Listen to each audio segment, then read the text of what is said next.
Imaginez au cœur du désert le plus aride de la planète, où le sable atteint 70 degrés Celsius et où il ne pleut pas pendant des mois, que des poissons de mer nagent et des huîtres perlières mûrissent dans des bassins artificiels. Cela ressemble à un conte de fées, n'est-ce pas? Pourtant, c'est l'histoire réelle d'une région de Chine, où au cœur même du désert du Taklamakan, on a réussi à bâtir tout un empire de l'aquaculture. Alors comment l'homme a il put transformer une étendue sans vie en une véritable oasis marine? Voyons cela ensemble. Depuis les temps anciens, le désert du Taklamakan portait un nom sinistre, la mer de la mort. Il occupe la deuxième place mondiale en termes de superficie parmi les déserts de sable, et près des 4/5 de sa surface sont des dunes mouvantes, dont la hauteur atteint 100 mètres. Les précipitations annuelles y varient de seulement 4 à 38 mm, tandis que l'évaporation atteint jusqu'à 3400 mm d'humidité par an. Avouez que c'est à peine un endroit approprié sur la planète pour pratiquer l'élevage de créatures marines. Pendant des siècles, les marchands de la Grande Route de la Soie ont tenté d'éviter ce désert, le considérant comme un lieu d'où l'on ne revient pas. La différence de température entre le jour et la nuit peut atteindre 35 degrés, et de puissantes tempêtes de sable sont capables de soulever des colonnes de poussière jusqu'à une hauteur de 4000 mètres. La population autochtone a vécu pendant des siècles de l'élevage de bétail et de la culture de plantes résistantes à la sécheresse, et bien sûr, personne ne pouvait même imaginer la possibilité de la pêche. Cependant, en 2017, le gouvernement chinois a lancé un vaste programme visant à utiliser les terres dites salines à des fins aquacoles. Les chercheurs ont remarqué une particularité de cette région, à savoir la forte concentration de sel dans le sol et les eaux souterraines, dont la composition ressemblait beaucoup à l'eau de mer. Ainsi, ce qui était perçu pendant des siècles comme un inconvénient de cette terre s'est soudainement transformé en son principal avantage. Les premières expériences ont été menées à la à la ferme de Hanxi, où les scientifiques ont tenté de recréer artificiellement de l'eau de mer. Ils ont commencé à ajouter des ions de calcium, de magnésium et de potassium à l'eau salée locale, ce qui a permis d'obtenir un milieu entièrement analogue à celui de la mer. Le résultat a dépassé les prévisions les plus audacieuses, car le taux de survie des poissons a atteint 99%. Cette découverte a provoqué une véritable révolution dans l'aquaculture mondiale. Aujourd'hui, au Xinjiang, des dizaines d'entreprises aquacoles sont en activité, élevant plus de 30 espèces différentes de créatures marines. La dorade royale, ainsi que le mérou, le bar, les crevettes, les crabes, et même des poissons de la famille des salmonidés, se sont parfaitement adaptés aux étangs marins artificiels au milieu du désert. Chaque jour, jusqu'à 50 tonnes de saumon y sont transformées en utilisant l'eau de fonte cristalline des montagnes du Tian Shan. Mais la découverte la plus incroyable était encore à venir. En 2023, on a commencé à cultiver des perles dans ce désert. Pas moins de 2 millions d'huîtres perlières ont réussi à s'adapter aux conditions désertiques rigoureuses. Il s'est avéré que les fortes variations de température et l'abondance de lumière solaire créent un environnement idéal pour la formation de perles de la plus haute qualité. La percée technologique dans le domaine de la production de perles est devenue une véritable sensation. Comme il s'est avéré, les conditions extrêmes du désert favorisent l'apparition de perles aux caractéristiques uniques. Le premier lot de ces perles du désert a été mis sur le marché cette année et les spécialistes lui prédisent déjà une immense popularité au niveau mondial. Les solutions technologiques utilisées dans l'aquaculture désertique sont vraiment stupéfiantes.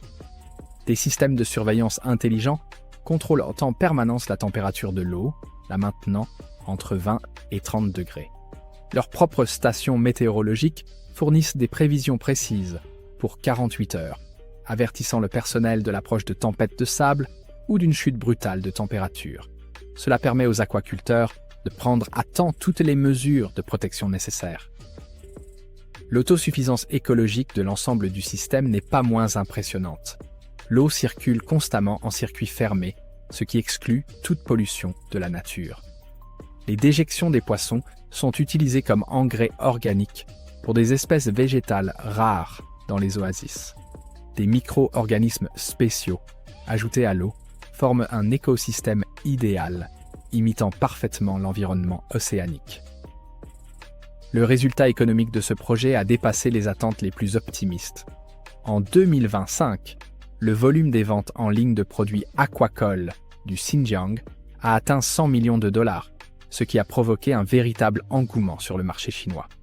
Le salaire moyen des pêcheurs est maintenant de 16 000 yuan, ce qui dépasse d'environ 800 dollars les revenus des agriculteurs locaux. La géographie des exportations de ces produits est impressionnante par son ampleur. Les fruits de mer provenant du cœur même du désert sont livrés dans 14 pays du monde, dont la Russie, l'Espagne, ainsi que des pays d'Asie du Sud-Est et du Moyen-Orient. Dans les restaurants de Pékin et d'autres mégapoles chinoises, on peut désormais commander des crevettes et du poisson, avec la mention qu'ils ont été élevés au Xinjiang. Cela peut paraître étrange, mais c'est déjà notre réalité. Les succès scientifiques obtenus dans le cadre du projet ont reçu une reconnaissance mondiale.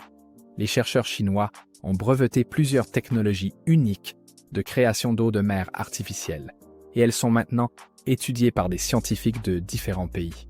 Les universités du Tarim et du Zhejiang mènent des travaux conjoints pour optimiser davantage les processus de l'aquaculture désertique. L'impact social de la mise en œuvre du projet n'est pas moins impressionnant. Des milliers de membres de la population locale ont appris de nouvelles professions et ont obtenu un travail stable avec un bon revenu. Les jeunes, qui cherchaient autrefois à partir pour les grandes villes, trouvent maintenant à employer leurs talents dans des exploitations aquacoles de haute technologie. Le désert, qui pendant des siècles n'a fait que repousser les gens, est devenu un pôle d'attraction pour les spécialistes et les investisseurs, et les danzolosa. Les conditions climatiques de la région, qui semblaient auparavant un problème insurmontable, sont devenues son principal avantage concurrentiel. Les importantes variations de température quotidiennes favorisent l'accélération du métabolisme des poissons, ce qui rend leur chair plus ferme et plus savoureuse. L'abondance de lumière solaire permet d'économiser sur l'éclairage et le chauffage des bassins, et la faible humidité de l'air empêche naturellement la prolifération des micro-organismes pathogènes. Les approches innovantes pour l'adaptation des organismes marins à l'eau douce ont ouvert des perspectives entièrement nouvelles. Les experts ont mis au point une technologie permettant de transférer progressivement les crevettes de mer en milieu d'eau douce à l'aide de réservoirs de transition spéciaux. Cela a permis d'utiliser l'eau très pure des glaciers du Tian Shan pour l'élevage d'espèces traditionnellement considérées comme marines. Les volumes de production augmentent de manière exponentielle. Si en 2017, tout a commencé avec quelques étangs expérimentaux abritant quelques milliers d'alevins, aujourd'hui un seul complexe, situé dans le comté de Kiemo, contient 100 000 poissons de mer. La superficie totale de toutes les fermes aquacoles dépasse déjà 1300 hectares. Le suivi écologique montre des résultats surprenants. La formation d'écosystèmes aquatiques au milieu du désert a favorisé l'émergence d'oasis locales avec leur propre microclimat. Près des exploitations aquacoles, des oiseaux migrateurs ont commencé à nicher, et le taux d'humidité de l'air dans ces zones a augmenté de plusieurs pourcents. Le désert se transforme lentement mais sûrement, devenant plus hospitalier à la vie. Le partenariat international dans le cadre de ce projet ne cesse de croître. Des spécialistes de l'élevage du saumon de Norvège partagent leur expérience sur la culture des espèces de poissons d'eau froide. Des experts du Japon fournissent des conseils sur les technologies de production des fermes perlières.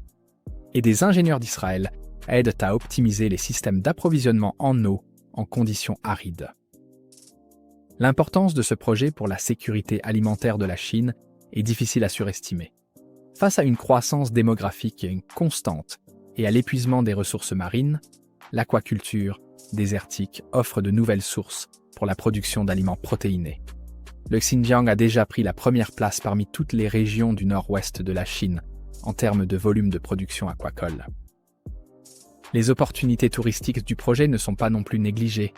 Des voyageurs du monde entier viennent voir de leurs propres yeux ce miracle de l'ingénierie. Les visites guidées des entreprises aquacoles deviennent une destination de plus en plus populaire dans le domaine de l'écotourisme. Qui aurait pu imaginer que le désert deviendrait un lieu de pèlerinage pour les amateurs de fruits de mer?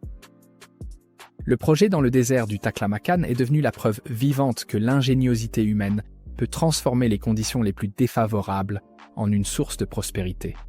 Aujourd'hui, au centre de la mer de la mort, bat un nouveau pool de vie, où des créatures marines se sentent parfaitement à l'aise à des milliers de kilomètres de l'océan le plus proche. Ce n'est pas seulement une prouesse technologique, c'est toute une philosophie sur la manière de transformer les faiblesses en force. Abonnez-vous à la chaîne et écrivez dans les commentaires quels autres projets incroyables, à votre avis, pourraient aussi bientôt devenir une réalité.